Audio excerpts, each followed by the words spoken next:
পৌরাণিক উপাখ্যান।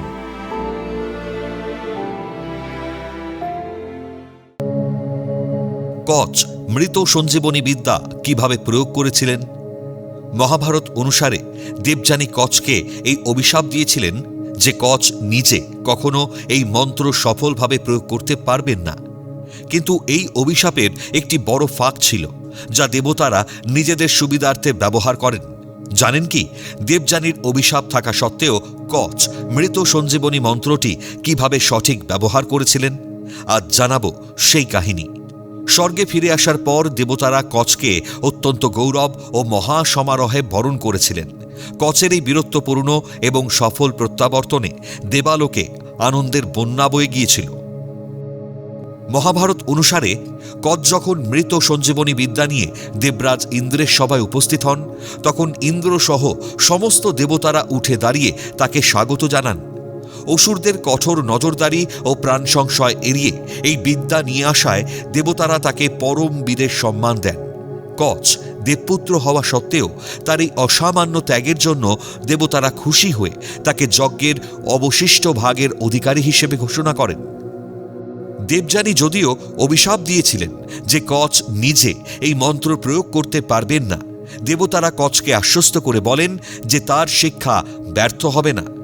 কচের কাছ থেকে শিক্ষা নিয়ে দেবতারা যখন নিজেরা সফলভাবে মৃতদের বাঁচাতে পারলেন, তখন কচের গৌরব স্বর্গে আরও বহুগুণ বেড়ে গেল। দেবরাজ ইন্দ্র নিজে কচের বুদ্ধিমত্তা, সংযম এবং গুরুভক্তির ভূয়সী প্রশংসা করেন এবং স্বীকার করেন যে কচ দেবতাদের চিরদিনের জন্য অপরাজেয় করে তুলেছেন।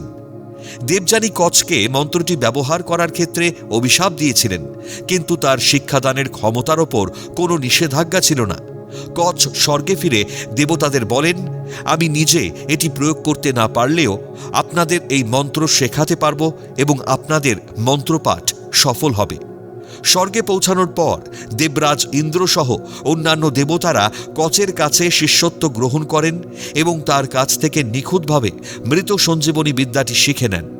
এর পরবর্তী সময়ে যখনই দেবতা ও অসুরদের মধ্যে যুদ্ধ হতো, তখন কচ নিজে মন্ত্র না পড়ে তার কাছ থেকে শিখে নেওয়া দেবতারা মৃত সৈন্যদের ওপর এই সঞ্জীবনী মন্ত্র সঠিক নিয়মে পাঠ করতেন। যেহেতু দেবতাদের ওপর দেবযানীর কোনো অভিশাপ ছিল না, তাই তাদের করা মন্ত্রপাঠ সম্পূর্ণ সফল হতো এবং মৃত দেবতারা পুনরায় জীবিত হয়ে উঠতেন। এভাবে কচ নিজে সরাসরি মন্ত্র ব্যবহার না করেও দেবতাদের অমর এবং অপরাজেয় করে তোলার মূল উদ্দেশ্যটি সফল করেছিলেন।